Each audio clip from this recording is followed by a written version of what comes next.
that the long arm of Israel cannot reach. इसने अपना palace Wallace छोड़ा Khamenei ने और ये कहीं और जाके छुप गया। जनाब अब इसराइल जो है ना वो ईरान के साथ भी फाइनल शो डाउन करना चाह रहा है। तो इसराइल और अमेरिका की हिट लिस्ट पे वही मोमिन है। बात अब अगला टारगेट इसराइल आप क्या समझते हैं क्या करने वाला है या क्या उसका प्लान होगा? Ayatollah Khamenei. क्या कह रहे हैं आप इस पे परेशान नहीं हुआ करें, ये हमारा मिरास है शहादत, हम तो खुश हैं। ईरान के अंदर लोगों ने दीवारों पे लिखा हुआ है कि ये जो खमैनी है जो हमारा लीडर है इसराइल को कहता है बिस्को ठोको। पाकिस्तान इस वजह से चुप है क्योंकि उन्हें पता है कि अगर हमने भी कोई आवाज उठाई तो ये ना हो कल हम निशाना बन जाए इसराइल के। दूर दूर रहना हमसे दूर दूर रहना। एक्सक्यूज मिल जाए इसराइल को कि उसको अटैक करे। जय हिंद दोस्तों, मेरे चैनल मोदी देश में आपका स्वागत है। दोस्तों इस वीडियो को लाइक शेयर और मेरे चैनल को सब्सक्राइब करना मत भूलिएगा।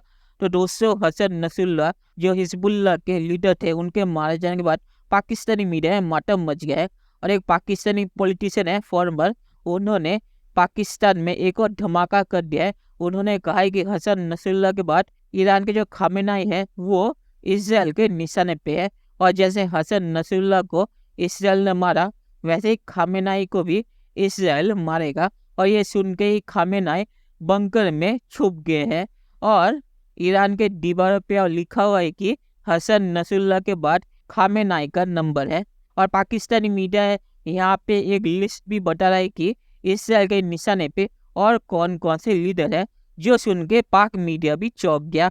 दोस्तों ये वीडियो बहुत ही मजेदार है तो इसे आप पूरा जरूर देखिएगा। तो चलिए और दिशा नगर के वीडियो देखते हैं। There is no place in Iran that the long arm of Israel cannot reach. इसने अपना पैलेस वैलेस छोड़ा खमेनेई ने और ये कहीं और जाके छुप गया। जनाब अब इसराइल जो है ना वो ईरान के साथ भी फाइनल शो डाउन करना चाह रहा है और जितनी उसके पास टेक्नोलॉजी है वो इसराइल तो ईरान के अंदर घुसा हुआ है। ईरान के कैपिटल तेहरान के अंदर लोगों ने दीवारों पे लिखा हुआ है कि ये जो खमैनी है जो हमारा लीडर है इसराइल को कहता है बिस्को ठोको। इसराइलियों को ये पता लग गया है और बहुत पहले से पता है कि असली कलेश की जो जड़ है वो ईरान है। वो इधर से मारा एक इसराइल ने चिमाटा तो वो पड़ी है सारी हिजबुल्लाह। अगलों ने पूरी टॉप 18 की 18 क़यादत उड़ा दी। सीधी वार्निंग है नेतन्याहू की कि तुम ये मत सोचना कि तुम ईरान में कहीं छुपे हो तो पता नहीं लगेगा।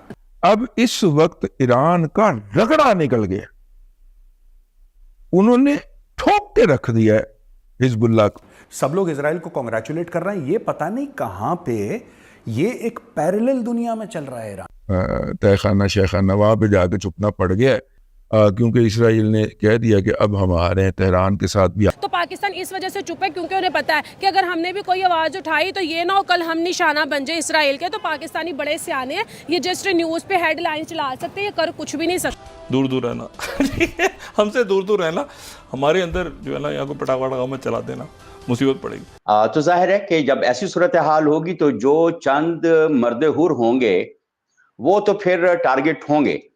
ईरान को उस लेवल पे प्रोवोकेशन की जाए कि वो एक्सक्यूज मिल जाए इसराइल को कि उसको अटैक करे और स्पेशली न्यूक्लियर इंस्टॉलेशंस, जो कि अमेरिका का भी ऑब्जेक्टिव है कि न्यूक्लियर इंस्टॉलेशंस को नॉकआउट किया जाए। हम में से कोई भी नहीं बचेगा, ठीक है, हम सब जानते हैं आज हैं कल नहीं होंगे। जब इस्माइल हानिया साहब की शहादत हुई थी तो मैंने उस वक्त आपसे कहा था कि अगला निशाना हसन नसरुल्लाह साहब होंगे। जो इसराइल और अमेरिका की हिट लिस्ट पे वही मोमिन है। बात अब अगला टारगेट इसराइल आप क्या समझते हैं क्या करने वाला है या क्या उसका प्लान होगा? Ayatollah Khamenei.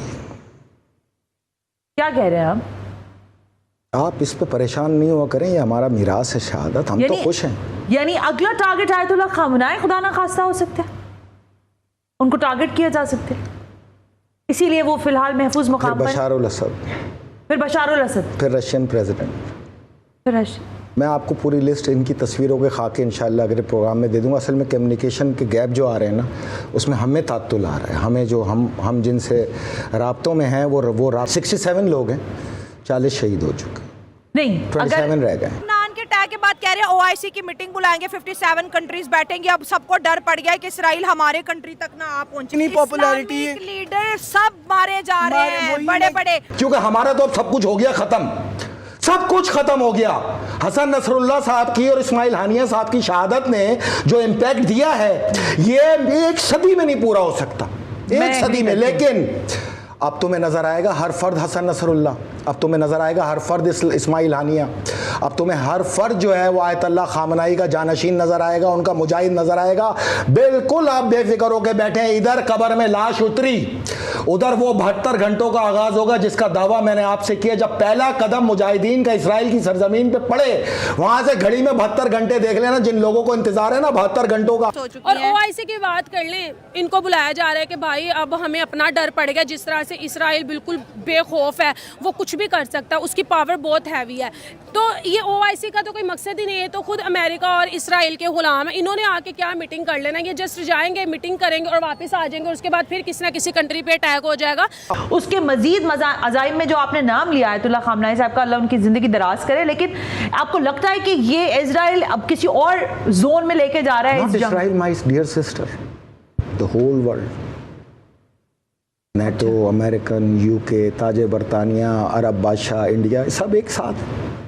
Not only Israel. Israel तो कब का ख़त्म हो चुका है। इसराइल के फौजी जनरल के तो मैंने शिकस्त के बयानात आपके सामने रखे, वो तो शिकस्त खा के बैठे हुए। अब तो ये पूरी दुनिया लड़ रही है। अच्छा सुने, एक असूल तय हुआ था, याद रखना, ये मैंने आपको बताया था 5 नवंबर के प्रोग्राम में, कि ये तय है दुनिया में कि मुल्क से मुल्क नहीं टकराएगा। जी जी, वो तो आपने अब भी ये मत समझना कि कोई मुल्क से मुल्क टकराएगा। ये हिजबुल्लाह और वर्ल्ड फोर्सेस की लड़ाई होगी। चलिए दोस्तों, इस वीडियो बात करते हैं। तो हसन नसरुल्लाह के बाद खामेनाई इसराइल के निशाने पे है या नहीं, ये मुझे नहीं पता, पर ईरान को ज़्यादा डर इसलिए है क्योंकि इसराइल ने पहले ईरान के कैपिटल में जो हमास के लीडर थे उन्हें मार दिया है। तो इसराइल की पहुंच ईरान के कैपिटल तक है। तो खामेनाई भी ईरान में भी सेफ नहीं है। और वैसे भी नेतन्याहू ने यूनाइटेड नेशन के स्पीच में ही कहा था कि जो इसराइल का हाथ है वो ईरान तक पहुंच सकते हैं। तो इसीलिए भी ये जो चीज़ें हो रही है, इसके बाद खामेनाई भी डरे हुए हैं, क्योंकि हमास और हिजबुल्लाह ईरान के सबसे ताकतवर जो संगठन है वो थे। उनके लीडर को अगर इसराइल मार सकता है तो उसके बाद सिर्फ खामेनाई बचे हैं। तो इसीलिए ये कहना कोई अजीबोगरीब नहीं है कि इनके मारे जाने के बाद अगला निशाना इसराइल का खामेनाई हो सकता है। ये पॉसिबिलिटी है, ऐसा होगा या नहीं ये मुझे नहीं पता, पर इसीलिए भी खामेनाई बहुत ही ज़्यादा डरे हुए हैं, क्योंकि उन्हें पता है कि इसराइल की पहुंच ईरान के कैपिटल तक है। तो ईरान में भी खामेनाई सेफ नहीं है। तो इसीलिए खामेनाई अभी छुप के बैठे हुए हैं, क्योंकि इसराइल ने अगर खामेनाई को मारा तो ये मामला बहुत ही आगे बढ़ जाएगा। और आखिर में मैं ये कहूँगा कि पाकिस्तानी मीडिया के कुछ लोग ये सोच रहे हैं कि ईरान के ऊपर हमला हुआ तो पाकिस्तान बच जाएगा। पाकिस्तान बचेगा नहीं, क्योंकि पाकिस्तान की जो हालत है, इसराइल को अगर मौका मिला तो वो ईरान के साथ पाकिस्तान में भी हमला करके चले जाएंगे और पाकिस्तानी आर्मी कुछ कर नहीं पाएगी। तो चलिए देखते हैं कि फ्यूचर में क्या होता है। दोस्तों, वीडियो देखने के लिए बहुत शुक्रिया और हमारे चैनल सब्सक्राइब करना मत भूलिएगा। Thank you very much.